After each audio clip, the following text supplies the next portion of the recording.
Este podcast é um projeto do curso de Direito Noturno da Unidade Continente da Unisul Florianópolis. Estamos dando início ao Não Me Calo podcast. Seja muito bem-vindo, seja muito bem-vinda. Eu me chamo Cristiane e tenho a honra de receber as nossas convidadas, a assistente social Vânia Guareschi Souto, que é assistente social na Granfipolis, Associação dos Municípios da região da Grande Florianópolis. Tenho a honra de receber também as arquitetas Bianca Ana Coelho e Valesca Menezes Marques. Ambas são arquitetas e urbanistas e integram o setor de planejamento urbano da Associação dos Municípios da Grande Florianópolis. O episódio vai tratar do direito à moradia e da função social da propriedade. Para falar hoje sobre esse tema, eu tenho a honra de receber aqui convidadas muito especiais que aceitaram com muito carinho o nosso convite. Eu gostaria de agradecer pela equipe, a participação de vocês. É muito importante para a gente que vocês tenham aceitado. A nossa primeira convidada é a Vânia Fátima Guareschi Souto. Bem-vinda, Vânia, muito obrigada de novo por ter aceitado. Obrigada, primeiramente, pelo convite. É muito importante esse tema que vocês elegeram para o debate. É uma oportunidade também da gente mostrar um pouquinho do nosso trabalho aqui na Associação de Municípios. Gostaria de cumprimentar também nossos arquitetas e urbanistas da Associação dos Municípios da Grande Florianópolis, Bianca Ana Coelho e Valesca Menezes Marques. Muito obrigada por terem aceitado também o nosso convite. A gente fica muito honrada com a presença de vocês. Sejam muito bem-vindas. Muito obrigada, Cristiane. É uma oportunidade muito importante para nós. É uma alegria também, podemos de alguma forma colaborar com o curso de Direito e participar desse momento tão importante que é para falar sobre direito urbanístico.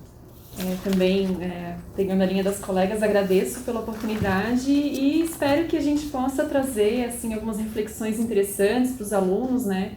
Nós não somos exatamente da área do direito, mas de certa forma atuamos bastante com isso. Eu acho que pode ser uma troca bastante rica de trazer um pouco da visão técnica, da visão social também, desses temas que são tão importantes, né, para a nossa sociedade e para os profissionais que atuam na área. Sim, com certeza. O tema que a gente vai tratar hoje é o direito à moradia e a função social da propriedade. Esse tema está dentro de um contexto da Unidade Curricular de Bens, Posse e Propriedade, que é ministrada pela professora Daniele Martins e pelo professor Pablo Henrique Mota Torres. E hoje a gente vai se aprofundar um pouquinho mais sobre esse tema. Vai ser uma conversa leve, tranquila, a gente vai bater um papo legal aqui e tomara que seja proveitoso tanto para a gente quanto para quem for ouvir o nosso podcast. Vamos dar início ao tema falando sobre como surgiu o direito à moradia no Brasil, esse direito que nasceu a partir da Declaração Universal dos Direitos Humanos de 1948 e então abarcado pela Constituição da República Federativa do Brasil de 1988, no seu artigo 6º. A Vânia vai falar um pouquinho mais sobre essa emenda constitucional. É importante essa introdução, Cristiane, dizer que o direito à moradia é uma conquista do povo brasileiro. Ele vai ser inserido, então, na Constituição Federal a partir de 2000 com uma emenda constitucional em que ele vai se inserir, então, no artigo 6º, entre os direitos sociais. E aí é importante a gente dizer que a moradia ela se inscreve no mesmo patamar dos demais direitos sociais, né? Como a educação, a saúde, a assistência social, o trabalho. Então, não é que uma política pública tem mais peso que a outra. Por quê? Porque os direitos, eles têm o mesmo peso dentro da Constituição Federal. E a moradia, ela é tão importante quanto o acesso à saúde, por exemplo. Inclusive, o conceito amplo de moradia inclui também conceito de saúde, conceito de bem-estar, porque vai além da casa, né? É um conceito maior que envolve todo o meio onde a pessoa está inserida. Então, é um direito social muito importante em que nós lutamos para que ele, de fato, se efetive. E é legal a gente pensar que, assim, a saúde, né, que é um direito que o brasileiro está bem familiarizado já e agora está muito em comento, né? Existe essa questão bem instituída e a gente tem um sistema único de saúde que tem uma estrutura, que já possui um financiamento bem organizado, em escalas, né, em sistemas, mas pensa que a moradia ainda não conseguiu ter esse alcance ou essa estruturação nesse nível, por exemplo. Para nós é muito natural pensar que a escola tem que ser de graça e que o atendimento de saúde tem que ser disponível e amplo, mas o direito à moradia a gente ainda está lutando para entender como se uma política pública nesse mesmo patamar, né? Sim. Pegando esse gancho, eu acho que a gente pode falar um pouquinho sobre a política de desenvolvimento urbano e o que a política de desenvolvimento urbano tem a ver, né, com o direito à moradia. Pois é, nesse ponto, a Constituição de 88 também foi fundamental, porque a Constituição de 88, ela deu luz à importância do desenvolvimento urbano e, como as colegas já mencionaram, a importância do direito à moradia. Então, a partir desse momento, no Brasil, está posto que a propriedade tem uma função social. A propriedade ela não é apenas a propriedade, mas ela tem que cumprir uma função social. Se ela está dentro de um perímetro urbano, ela tem que cumprir uma função social inerente e compatível com o perímetro urbano. Se a propriedade está no meio rural, ela também tem que cumprir aquela função social de uma propriedade no rural. Então, foi muito importante todo um trabalho de realização da Constituição, que culminou na Constituição de 88, as questões de déficit habitacional, de desigualdade social no Brasil já estavam sérias em 1967, 70, já estavam com graves problemas de déficit habitacional, da crescente desigualdade social. E em 1987, durante a época que estava na Constituinte, foi criado o Fórum Nacional da Reforma Urbana. O Fórum Nacional da Reforma Urbana, existe até hoje. Eu recomendo que o pessoal que esteja ouvindo o nosso podcast procure informações. É uma luta desde então para que as pessoas de baixa renda também tenham o direito à cidade, que junto com a função social da propriedade, o direito à moradia, também necessitou-se de expandir e que o direito à cidade, o direito a todos, a uma cidade inclusiva. Temos que lembrar que a maioria da população ela é carente de recursos, é uma população de baixa renda. Então, a política de desenvolvimento urbano, ela tem que levar em consideração qual é a população que ela está atendendo. Pelo que temos visto ao longo das décadas, até agora ainda não conseguimos, de uma maneira adequada, essa política alcançar a maioria da população que vive nas cidades. Então, nós tivemos grandes avanços. Em 2001, com o Estatuto da Cidade, iniciou-se efetivamente uma efetivação, uma perseguição desse objetivo, né? Mas temos muito ainda o que fazer.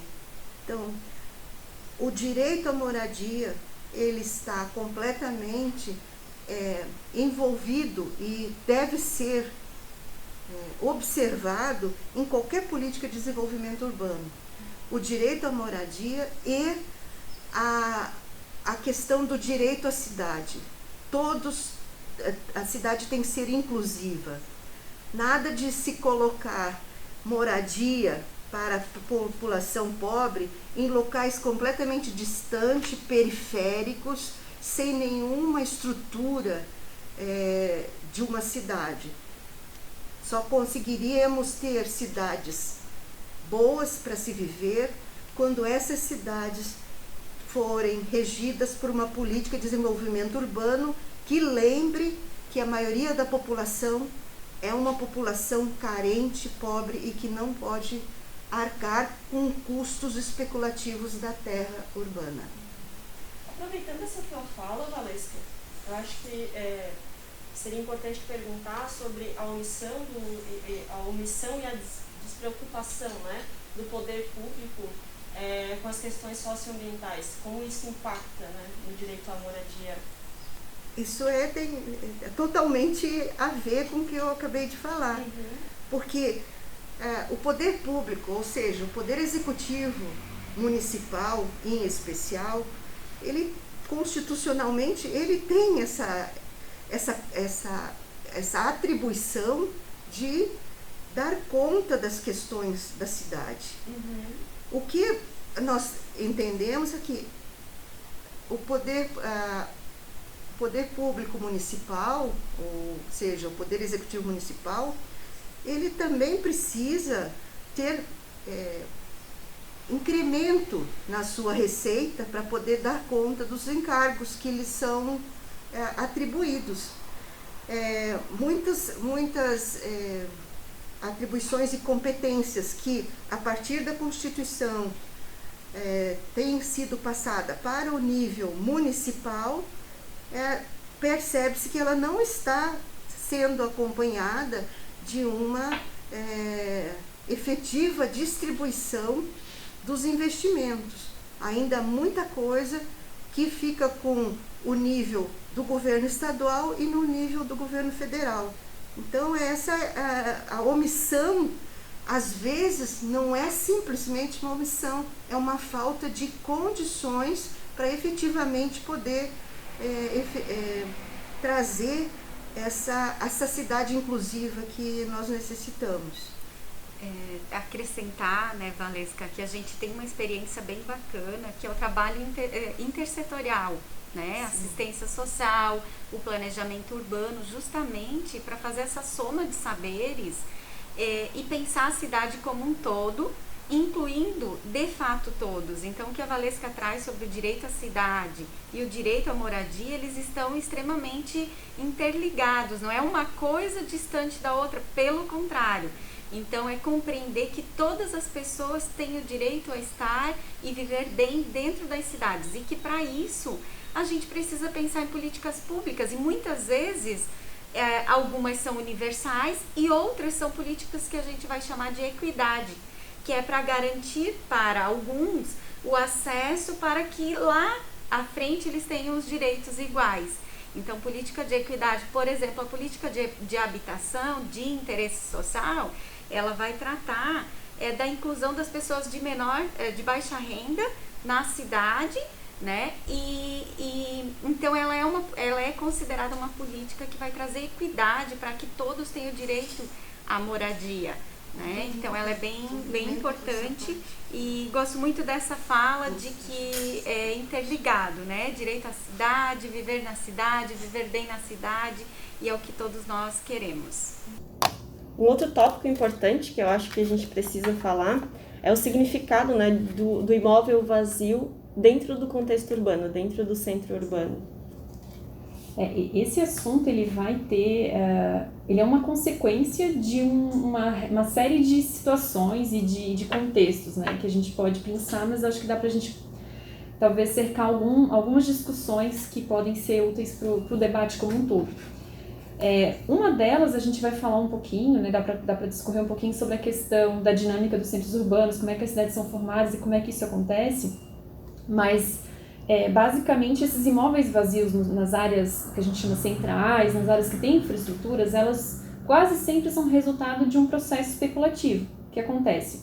Existe aquela ocupação das áreas que são melhores, bem localizadas, existem boas localizações na cidade, e existe muita disputa pelas melhores localizações na cidade, tá? E tem diversos autores que discorrem sobre isso é bem entendido. E nem todo mundo consegue ter acesso a essas áreas, mas algumas em especial, elas acabam ficando sem um uso, sem uma aplicação, esperando ter um aumento de valor no mercado. Bem simples mesmo, tá? Que é o que a gente chama da retenção especulativa, a especulação imobiliária. Só que uma série de ações ao longo do tempo fazem com que aquele imóvel se valorize, mas sem uma ação daquele proprietário em especial. Então, o poder público, quando ele faz uma revitalização, coloca uma infraestrutura naquela via, uma calçada, uma rede de energia elétrica, aquilo valoriza. Quando as pessoas ao redor fazem os comércios, as edificações, tudo isso faz com que aquele entorno se valorize, mas sem que aquele proprietário faça nenhuma ação. Enquanto isso, a gente tem pessoas que não conseguem ter acesso a boas localizações, porque elas não têm aquele poder aquisitivo suficiente para conseguir entrar no mercado formal, principalmente de habitação, que é o que a gente está discutindo muito aqui.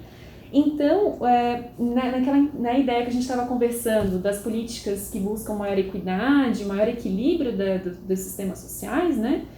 O poder público tem essa função de buscar fazer com que essas áreas sejam utilizadas, essas áreas que estão ali. Aí a gente vai dizer, mas né, aquela área é uma propriedade privada, e como é que o poder público vai querer ter alguma gerência sobre isso? Mas vamos lembrar que lá na Constituição está muito claro que a propriedade urbana tem a sua função social, e ela tem que ser cumprida.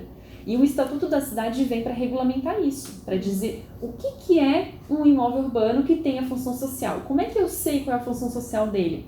É o que está lá no plano diretor, que é o principal instrumento da política pública, da política urbana. Só complementando a tua fala, Bianca, essa definição, né, de que a propriedade ela vai atender a sua função social, ela está elencada no artigo 5º, inciso 23 da Constituição Federal de 88. Isso. E eu queria aproveitar esse gancho de falar da função social da propriedade, que a gente vai falar muito disso aqui, porque tá por trás de tudo que a gente está discutindo, tá?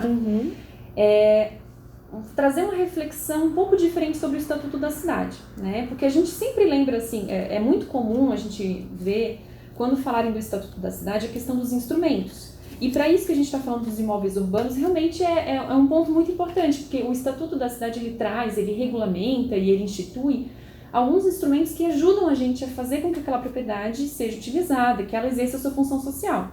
Então, a gente tem assim, a arrecadação de imóveis abandonados para aquelas construções que estão desocupadas e que poderiam ter uma habitação. A gente tem cessão de usos com fins especiais para moradia. Talvez o nome não seja exatamente esse agora, eu até anotei aqui, mas não peguei. Mas tem o parcelamento, edificação e utilização compulsórios, que é justamente para esses imóveis que estão realmente vazios, né, para fazer com que o proprietário faça ali alguma intervenção. E aí existem opções de consórcio para aquelas pessoas que não têm dinheiro para fazer aquela intervenção possam promover o uso daquela área. Tem uma série de instrumentos ali no Estatuto que ajudam a fazer isso. Mas quando a gente for ler o Estatuto da Cidade, é importante ter uma noção da completude do que ele representa. Porque lá na Constituição, no capítulo da política urbana, 182 e 183, ele está dizendo que as diretrizes vão ser fixadas em lei.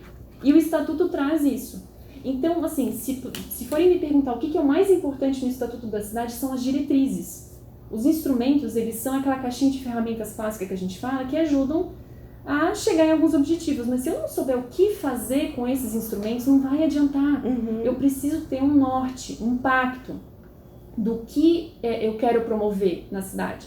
Então, o plano diretor, ele vai me dar aquele cenário de futuro, ele vai me dizer onde que as pessoas vão estar localizadas, onde é que vai estar a minha população menos favorecida, né, para que ela fique mais integrada. O plano diretor vai dar isso no nível local. E as diretrizes servem para todos eles, que é para dizer como é que eu vou fazer isso. Então, ali vai aparecer a questão do direito à cidade sustentável, da distribuição dos ônus e bônus, da preservação ambiental, fala de habitação, fala de regularização fundiária. Então, é bom a gente ter essa noção bem completa do Estatuto, quando for pensar no direito à moradia, no planejamento urbano, no direito à cidade. Que a gente tem ali as diretrizes, os instrumentos de como fazer e regulamentações com relação ao plano diretor e à gestão democrática, que são dois instrumentos muito importantes para isso que a gente está falando aqui. Continuando nessa linha, então, eu vou perguntar para vocês como que as políticas públicas elas podem influenciar na gestão democrática das cidades. Então, olha que interessante, seguindo a mesma linha da Bianca, as políticas públicas elas estão inseridas num Estado democrático de direito. né? E nesse estado existem diversas formas de participação social. E dentro das políticas públicas a gente tem um espaço privilegiado, que é o espaço dos conselhos de política pública. Então, no caso da habitação, a gente vai falar do Conselho Municipal de Habitação, né? Esses espaços, eles são importantes, por quê? Porque são espaços constituídos por legislação municipal, né? Há todo um desenho nacional de uma política pública, onde é obrigatória a existência desses conselhos. E nesses conselhos a gente vai ter a participação dos representantes governamentais e os representantes não governamentais, que são os movimentos sociais, que são as pessoas de forma organizada da sociedade civil. E num conselho eles têm o mesmo peso, o mesmo poder de decisão, né? E é a partir dali, então, que se dá a participação efetiva nas políticas públicas, de forma organizada. E aí essa gestão democrática, ela tem tudo a ver com o que a gente está falando, porque se a gente não abre espaço para a participação da população, a gente está ferindo a nossa Constituição Federal, porque é justamente fazer o espaço construído e com a participação das pessoas, porque às vezes o que o gestor pensa que é bom para a política pública não é o que a sociedade civil espera ou precisa. Então é esse cruzamento de interesses, trazer para a mesa tudo o que está acontecendo no nosso território para a gente deliberar sobre isso. E aí eu costumo dizer que os conselhos são o espaço mais importante no contexto das políticas públicas. Temos outros espaços de participação, com certeza, mas os conselhos a gente entende que eles têm que funcionar. Infelizmente, nos estados e nos municípios ainda a gente tem uma dificuldade muito grande em relação à gestão democrática, a gente tem que avançar muito. Mas enquanto isso não funcionar, a nossa democracia não está plena no nosso Brasil. Então é um grande desafio, nós temos que nos abrir para debater com a sociedade o que de fato é importante e é prioridade para a sociedade. Uhum. Eu fiquei até curiosa agora, não sei se tu poderia falar ou se tu quer falar um pouquinho mais sobre os conselhos, né? Como que eles funcionam, já falasse da importância deles, mas como que essa dinâmica funciona? Isso. Os conselhos, então, como eu já introduzi, eles são instituídos por leis, né? Então, a gente tem o Conselho Nacional, o Conselho Estadual e os conselhos municipais, né? Esses são espaços que devem funcionar de forma paritária, metade representante do governo, metade representante da sociedade civil, e nesse local eles deixam de ser o secretário, o funcionário e passam a ser conselheiros de política pública, ou seja, eles vão ter uma função muito importante que é deliberar, que é avaliar, acompanhar e fiscalizar a política pública. Por isso que a gente chama de espaço de controle social, né? É uma luta que se teve para inserir o controle social na Constituição Federal, e a partir daí então se dá esse movimento nos municípios principalmente, porque aí o gestor ele pode elaborar o plano, ele vai pensar a política pública, ele vai fazer o diagnóstico participativo, mas para acontecer a política pública ele vai ter que submeter ao controle social, e a partir dali se delibera. Então o controle social que tem o poder de deliberar sobre as políticas públicas, né? E o ente o executivo vai executar a política pública com base nessas diretrizes que o controle social definir. Eles são espaços autônomos que devem ter toda a condição de funcionamento garantida pelo poder público. Vânia, e é muito importante que os conselhos sejam deliberativos. Ainda existe uma deficiência nesse entendimento, né? Eu gostaria que tu falasse um pouquinho sobre isso. A gente percebe, pelo menos nos conselhos relacionados com a política urbana, o planejamento urbano, planos diretores, a maioria dos poderes executivos municipais não querem aceitar que os conselhos sejam deliberativos. Pelo contrário, dizem que os conselhos são simplesmente consultivos, o que O que, no meu entender, na minha leitura do Estatuto da Cidade, das resoluções do Conselho Nacional das Cidades, não é isso. Os conselhos, como você bem falou, têm que ser deliberativos. Se você pudesse, então, discorrer um pouquinho sobre isso para complementar, por favor. Perfeito, Valesca. Eu acho que essa compreensão, porque quando eu falo aqui, a gente está falando da essência, né? De como que surge o controle social no âmbito das políticas públicas lá na Constituição. E para que ele surge? Para que a gente decida em conjunto o que é melhor para a nossa sociedade. Então, quando a gente escolhe um Estado democrático, a gente sai de um estado de ditadura ou de qualquer outra forma para dialogar e construir uma nova proposta de Estado. E nessa proposta que a gente tem, que é democrático, tem que funcionar os espaços de participação. E não é meramente espaços formais só para dizer que existem. Não, existe uma lógica. E essa lógica é, sim, debater, pactuar, definir prioridades, em conjunto. Então, assim, tem a ver com a essência da democracia no país. Então, não é só para um conselho existir para a gente concordar. Pelo contrário, é o espaço onde a gente vai poder trazer as lutas, os interesses da sociedade e aí sim, em conjunto, de igual para igual, tomar as decisões que são melhores para a nossa cidade. Aqui, a gente traz duas coisas que dificultam a questão dos conselhos. Uma delas é a participação, porque as pessoas não estão cientes do seu poder num Estado democrático, né? De nada adianta estar escrito na Constituição que o poder emana do povo se o povo não sabe do seu poder. Então, a gente tem que trabalhar muito o empoderamento da nossa população para a tomada de decisão. E outro ponto que também a nossa população desconhece, de fato, é a questão do direito, né, Cristiane? E é muito importante você, a tua equipe, todo o trabalho da universidade, o nosso trabalho, para tornar ainda mais visível o que é o direito à moradia. Porque se as pessoas entendem que é direito, não é favor, não é caridade, não é...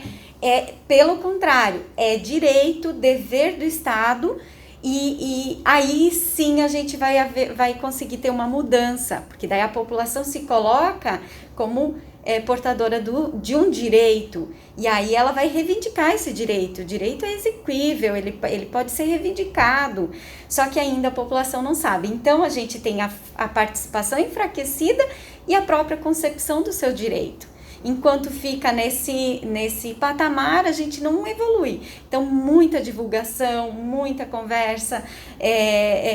Quanto mais disseminar essas formas, mais democrático a gente vai conseguir ser e trabalhar, né, no contexto das políticas públicas. Como é importante essa tua fala, porque realmente, né, a população no geral não sabe a força que tem e os direitos que tem, né?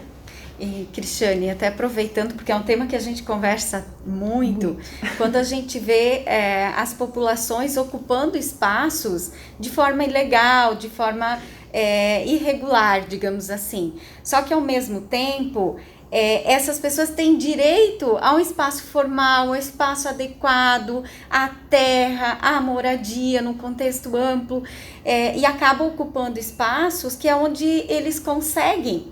Então, assim, não estou dizendo que é correto, não é. Eu só estou dizendo que é necessário que essas pessoas tenham espaço dentro da cidade, né? E muitas vezes elas ocupam esses espaços porque elas não têm outra oportunidade. Então, os gestores, operando direito, que é esse o papel do gestor público, né? Ele tem que oportunizar para todos, né, e incluir de fato essas pessoas, né? Então a gente fica muito chateado quando a gente vê falas como os invasores, né? Mas na verdade, quando a gente reconhece que vivemos num estado com uma desigualdade social, uma das maiores desigualdades sociais do mundo, onde as pessoas não têm outra oportunidade, então isso vai acontecer. Então, aqui está o papel da política pública de conseguir incluir essas pessoas e criar oportunidades, né? Criar oportunidades, e hoje a gente vê que falta muita oportunidade, porque para a pessoa ter acesso à sua moradia, isso custa muito caro, né? Tem que ter renda, e não é a realidade da maioria das famílias, né?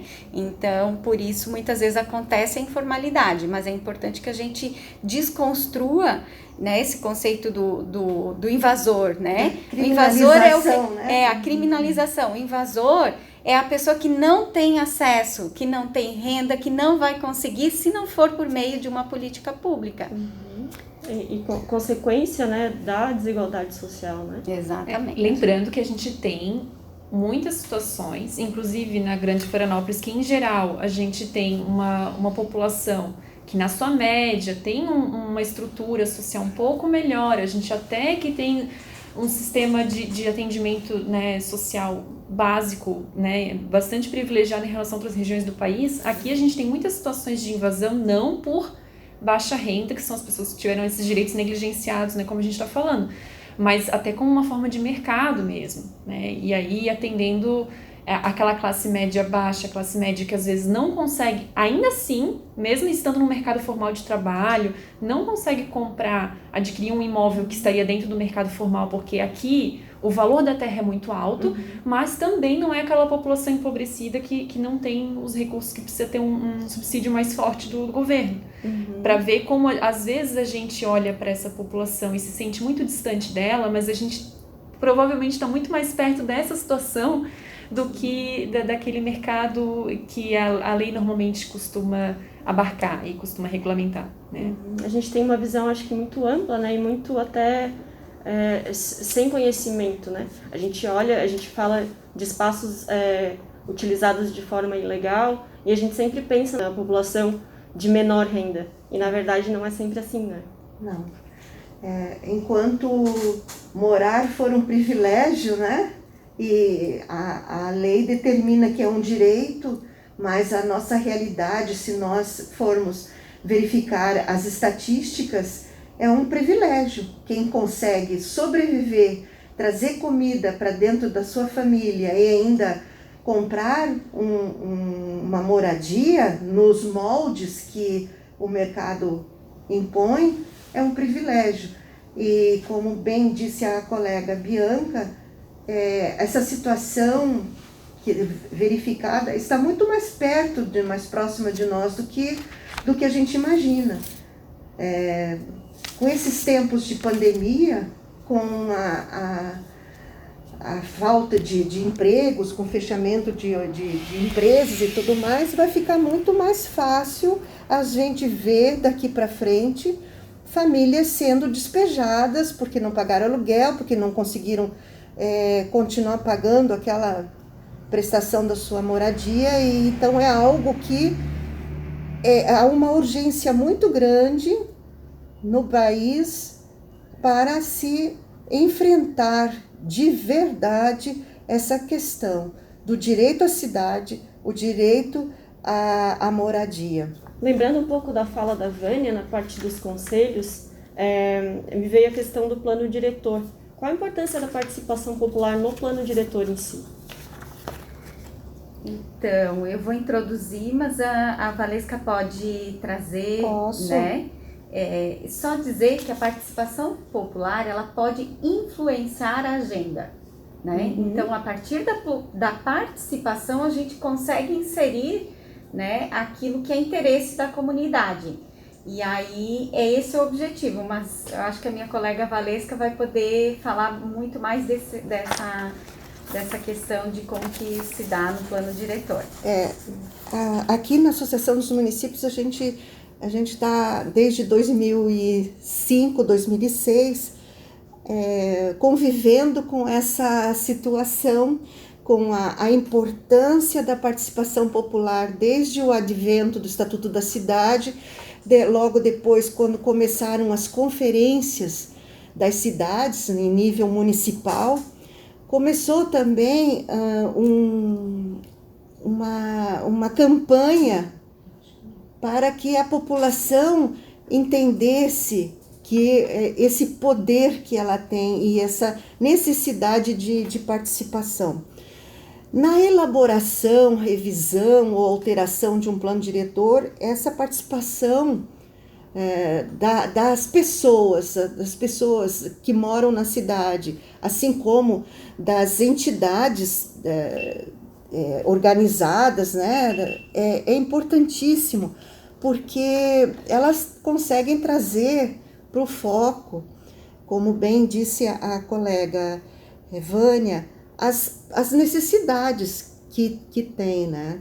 Então, é muito importante essa participação. Sem essa participação, não se consegue fazer, produzir ou se realizar uma lei complementar de plano diretor que realmente lembre e atenda essa população mais carente, né?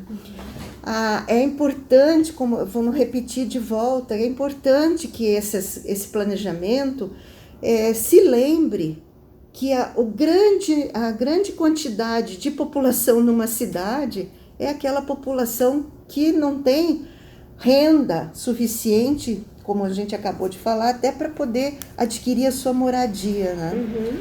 Então, é importante essa participação. As pessoas precisam compreender que só se organizando, desde uma associação de moradores do seu bairro, ou se organizando e atuando. E eu costumava brincar nas reuniões que nós fazíamos pelos municípios interiores, assim, pessoal, vamos faltar de assistir aquela novela das 8, mas vamos participar da reunião, porque é preciso saber o que é que vocês entendem. Nós não vamos chegar aqui para dizer o que é que vocês querem, o que é que vocês precisam.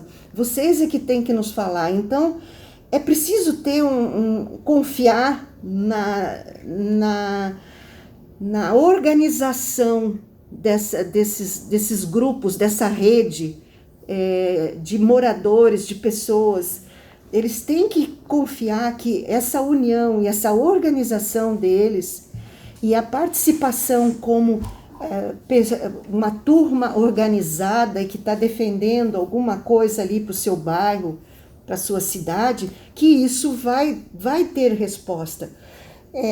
Na nossa experiência, a gente percebe que as pessoas não acreditam muito no poder dessa organização. Mas, por outro lado, a gente tem que deixar claro, explicar para elas que não existe outra forma. Não existe outra forma de romper com essa lógica que vem acontecendo. A única forma é insistir. E as coisas levam um tempo. As pessoas não podem achar, porque eu fui na reunião, não aconteceu nada. Serão inúmeras reuniões. Essas reuniões elas vão começar a surtir efeito, mas demora um pouquinho, mas não se pode. É o único caminho que a população tem para poder ver efetivado, né, os seus interesses nas políticas públicas, né? E voltando um pouquinho rapidinho, assim, quando estava falando sobre os vazios urbanos, né, que a gente já comentou aqui rapidinho, aqui, voltando lá, que como é comum se ver que vamos resolver o problema da habitação das pessoas mais pobres, fazendo um conjunto habitacional lá na periferia da cidade, né? Enquanto que, às vezes, em pleno centro, se encontram glebas vazios urbanos, como a colega Bianca bem explicou, né? Que estão ali como uma espécie de uma poupança para a aposentadoria do seu proprietário ou como forma de herança para os seus herdeiros, né? Então, aí essa dinâmica atual que se percebe na ocupação das cidades, né? Que se empurra a população mais pobre para a periferia, onde não tem e aqueles serviços e equipamentos públicos que são necessários e que, por outro lado, existem nas áreas mais centrais da cidade, essa dinâmica ela influencia no adensamento, no aprofundamento da desigualdade social. Então, não é apenas assim a dinâmica que existe hoje a desigualdade social que faz essa dinâmica. É o contrário, no meu entender, é justamente essa lógica atual da ocupação das cidades e que tem, e já temos os instrumentos para evitar isso, né? Como bem falou a colega Bianca, a Vânia também. Nós temos os instrumentos, o Estatuto da Cidade, nós temos vários instrumentos para evitar isso. Nós queremos uma cidade inclusiva, nós que somos planejadores urbanos, né, que trabalhamos com essas questões, nós buscamos uma cidade inclusiva. Agora, só conseguiremos quando a gente tiver essa participação efetiva, esse acreditar da população que em rede, se reunindo, se organizando, se associando e insistindo, é que vamos conseguir desviar e transformar essa realidade. Eu vou fazer uma observação dessa parte da participação que a gente está falando muito aqui, e realmente ele é um aspecto bastante caro para nós, assim, na política urbana e na política de habitação, né? Mas se a gente for resgatar historicamente, né, ela vem ali a partir da Constituição, né, de 88. Antes disso, a gente não tinha um exercício muito efetivo disso, então a gente ainda está aprendendo e está entendendo como é que funciona. O que a gente observa das pessoas em geral é que nós ainda estamos muito apegados àquela democracia representativa, que eu elejo o meu representante do executivo ou do legislativo e penso que pronto, a cada 4 anos ou a cada 2 anos eu volto a me preocupar com isso, e daí depois eu dou aquele cheque em branco para aquela pessoa executar as ações dela. Poucas vezes eu vejo o plano de governo desses candidatos que são servidores. Essas pessoas são servidores públicos que são eleitos, que são escolhidos para nos representar e representar as nossas pautas. A gente não tem ainda essa compreensão e não vai cobrar deles e nem verifica se existe uma coerência entre o que eles falaram que iam fazer e o que estão executando.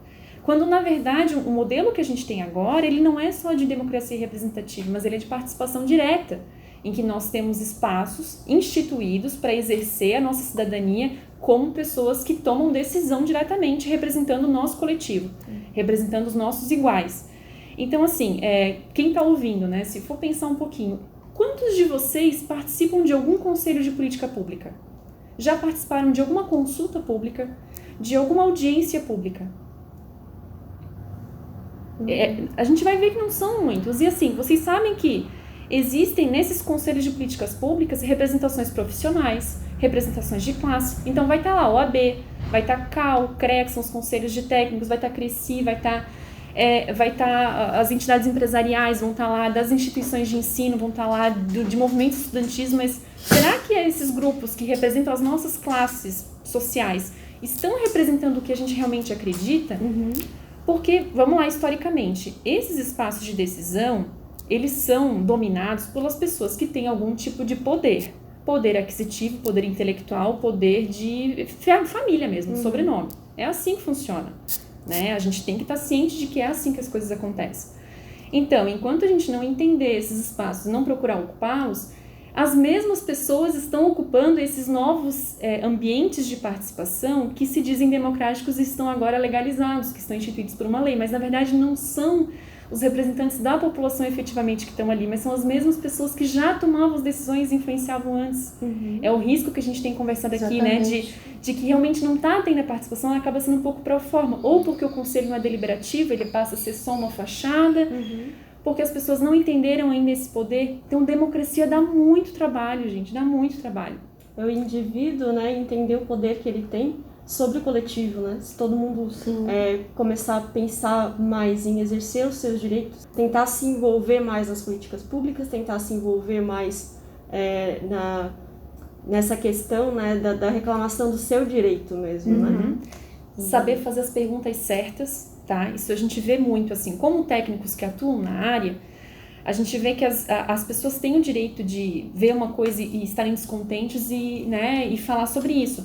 Mas, às vezes, elas não exigem, por exemplo, que seja dado transparência para uma ação. Eu quero saber qual é o dado que fundamentou tal decisão do poder público. Onde que está amparada essa decisão? Teve uma consulta popular para saber que a próxima revitalização é na praça que fica no lugar tal e não é no outro lugar? Por quê? Por que essa escolha técnica é a mais adequada? Pedir os dados dessas coisas, senão a gente fica no senso comum. Academicamente falando, a gente encontra nos estudos explicação por que a gente tem uma participação tão frágil, né? Tem um conceito que vai dizer que a gente sai do estado em que era proibido participar para um estado que é obrigado a participar, porque a democracia, ela é obrigada. Mas eu pergunto, e se não fosse obrigado a votar? Quantos iriam? Quantos entenderam o quanto é importante esse momento? Considerando abstenções, em branco, nulo, enfim, que a gente teve, a gente sabe que boa parte da população não está interessada em participar, mas isso também tem justificativa. Por quê? Porque as gerações, principalmente, né, dos nossos familiares, eles eram cerceados no seu direito a participar. E aí agora a gente entende que é extremamente importante, e mais que importante, é obrigatório, é necessário. Então, mas isso não está dentro das pessoas. Eu acredito que a geração, para a gente ser um pouco otimista aqui na nossa conversa, que essa geração, né, e com todo esse movimento de mídia, de rede social, a participação nas escolas, a forma que se insere a nossa juventude, já vai estar num patamar diferenciado de participação. Mas, como eu já disse, para a gente ter uma democracia plena, a gente precisa investir em participação. A gente precisa preparar, não basta só ter os espaços. Se a nossa população ainda não compreende o que fazer, que é o que a Bianca trouxe, né, esse fundamento, essa importância da sua fala, por mais simples que ela seja, é a fala do cidadão e ela tem que ser considerada. Né? Então é bem importante que a gente pense. E para a gente fazer, eu acho, um desfecho nesse primeiro momento que fala muito da política pública, também, Cristiane e acadêmicas, dizer que os países que mais investem em política pública são os melhores para se viver. Sim. Então não é o contrário. Sim. Tem que acreditar, sim, que o Estado tem um dever, sim, de diminuir essa desigualdade, de garantir os direitos e que assim beneficia toda a população. Porque países que investem pouco em política pública têm um acirramento da desigualdade muito grande e aí tem todo um desequilíbrio, né? Porque não é interessante para ninguém ter populações muito pobres e populações muito ricas, né? É importante que a gente tenha acesso para todos e assim a gente vai ter mais segurança, a gente vai ter uma população mais educada, mais participativa, mais empoderada, né? Então acredito sim que por meio do trabalho dos estados, por meio da compreensão do direito, da participação, a gente vai ter um estado melhor de se viver. Gostaria de agradecer muito a presença de vocês, foi muito gratificante, muito bom poder falar de assuntos tão complexos que estão tão interligados e que a gente tem tão pouca consciência, né? Muito obrigada mesmo, agradeço de coração, foi muito, muito especial para a gente a participação de vocês. Vânia, Bianca e Valesca, de novo, muito obrigada. Nós também gostaríamos de agradecer a Cristiane, as colegas da universidade, dizer que foi uma experiência muito bacana, embora a gente conversa sempre, mas estar aqui e unir todos esses assuntos foi muito importante e parabenizar pelo alcance do trabalho de vocês e quanto isso vai ser útil também para o nosso trabalho, para as pessoas da comunidade que podem estar escutando e aí conhecendo ainda mais sobre todos os temas que a gente tratou aqui. Agradecer, né, as acadêmicas, a professora Daniele também, né, a Cristiane pelo convite direto. Para nós é prazer, né, estar aqui conversando sobre isso, porque é o nosso trabalho, o nosso dia a dia, é o que a gente acredita também, né? A gente trabalha, quem trabalha com essa área é porque gosta e porque luta, porque não é difícil, né? Então é muito gratificante quando a gente tem qualquer tipo de possibilidade de falar sobre isso. E então, né, acho que para nós a gente fica super honrado e feliz de poder contribuir. E eu faço minhas as palavras da Vânia e da Bianca, né? Nós gostamos muito de falar desse assunto. Eu achei muito interessante esse formato adotado pela disciplina, né? Para poder, um formato moderno. Eu acho que isso atinge e pode ficar sempre numa lembrança na cabeça e no coração de todos os alunos, né? E gostaria de aproveitar a oportunidade para parabenizar a essa equipe, né? Bárbara, Cíntia, Cristiane, a nossa colega Cristiane, a Júlia Milena, a professora Daniele Martins, e convocá-los, chamá-los para que participem dessas questões, participem das discussões na Câmara de Vereadores, participem dos conselhos, se reúnam. Se não está bom, alguma coisa não está boa, façam associações, associem-se e unidos nós chegaremos lá. Então eu agradeço muito e ficamos aqui à disposição para outros. Gostei muito do formato e para outros podcasts, outros programas e outras entrevistas. Muito obrigada. Novamente, muito, muito obrigada. Estamos encerrando agora nosso podcast.